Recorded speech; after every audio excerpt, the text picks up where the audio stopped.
What's up, everyone? Marc Lobliner, CEO, MTS Nutrition.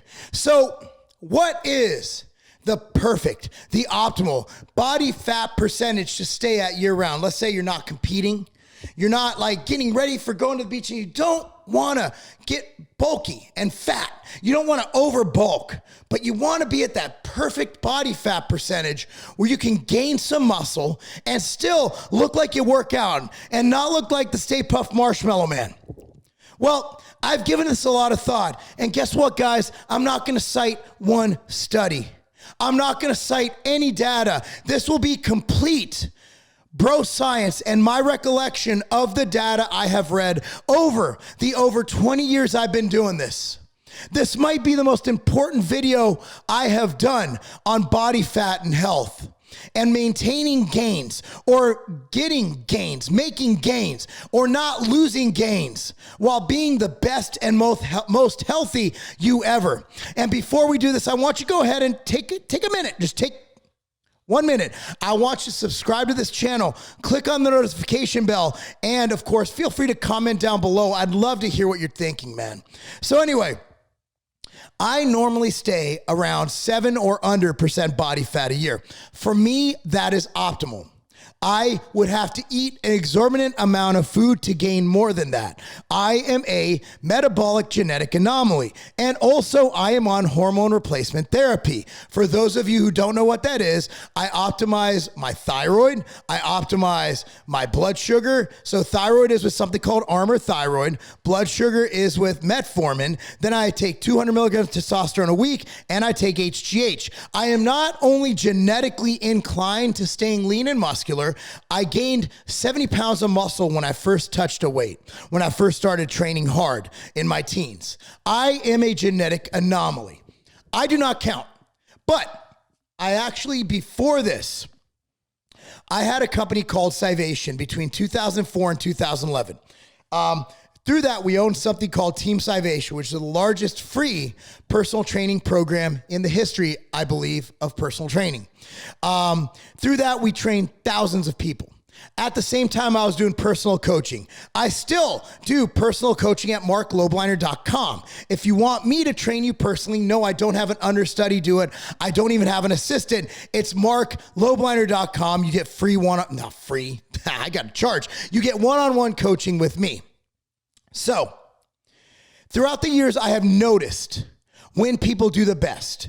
I have bulked people. I have reverse dieted people. I have dieted people, contest prep, lifestyle, diabetes, no diabetes. I've done it all from metabolic syndrome, you name it. I have trained every segment of the population, male, female, even a few transgender athletes. I've trained hockey players, soccer players, baseball players, football players, badminton players, you name it. Pickleball. I've trained pickleball players. I'm Exos Phase 3. I know my stuff, guys. Okay, here's the bottom line. Here is the bottom line. 6% is generally not seen. For those people who compete, they're normally around 8%. Unless you're shredded, nobody really gets to 5 to 6%. They are misreading what they are, or they are being measured incorrectly. I remember my good friend Alberto Nunez measured himself when he is contest prep. Alberto Nunez is natural, but he is known for getting more shredded than anybody in the history of mankind. The guy, literally, you can see striations in his nipples. And he was like 7% when he was contest ready, a little bit under, but that's insane. I don't remember the exacts. Now, 15% actually looks pretty good. You're a little bit pudgy. You might see some outlines of abs, but 15%, not bad. 8% to 12% for most is when you got that kind of like Brad Pitt look, you know, when he was in shape. You got the abs, kind of like Thor, you know, you got it going on. Now, when you get below 8% body fat, that's when things start getting weird. Your lifts start to suffer. You start to crave food. You might have some issues and your body might start adapting to that. And that's what's called metabolic adaptation. Over 15%. Now, there's nothing wrong with 15 to 20%. It's actually not unhealthy. 20% isn't fat, it's chubby. It's not fat, it's not obese. But let me put it to you this way. There's no reason anybody who's a health enthusiast who loves looking good naked should ever get above 15% body fat. I don't see a reason for that. 12 to 15% is actually not bad. You look good. You have outlines of abs. They're not chiseled, but you have outlines of abs. But then when you get to 10%, you might start experiencing a little bit of energy issues. You might start experiencing a little bit of libido issues. You might start craving foods more because your body stops producing as much. Actually, it's a leptin thing, right? Leptin is a hunger hormone. Ghrelin, all these hormones come into play. So if you want your leptin to be increased, right, you're fat. Like leptin is that hormone, the hunger hormone, right? So in my experience training all of these athletes, there is a perfect number if you can achieve it for most. Of course, for me, it would be uncomfortable because I have trouble maintaining higher weight. Okay? For some obese people really slow metabolisms, they're going to have trouble maintaining it because it's hard to maintain. But if you can do it, I will tell you a magic number for body fat that for most, again, everybody's different, but for majority of the population means that you look amazing and you're performing great as an athlete. You can maintain it. It will not affect your performance. You'll still have energy reserves. 12%. 12% body fat is the magic number. 12%, think about, if you guys are old enough, you remember like Shannon Sharp back when he played football, right?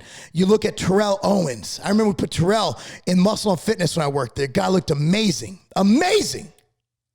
He was around 12% body fat. You look at these guys. Cristiano Ronaldo's a freak. He's probably around like 8 or 9%. He's a freak. Okay, you're not Cristiano Ronaldo. However, you look at a Lionel Messi, he's around probably 15% body fat. Some can argue Messi's a better player, but I'm not going to be that guy.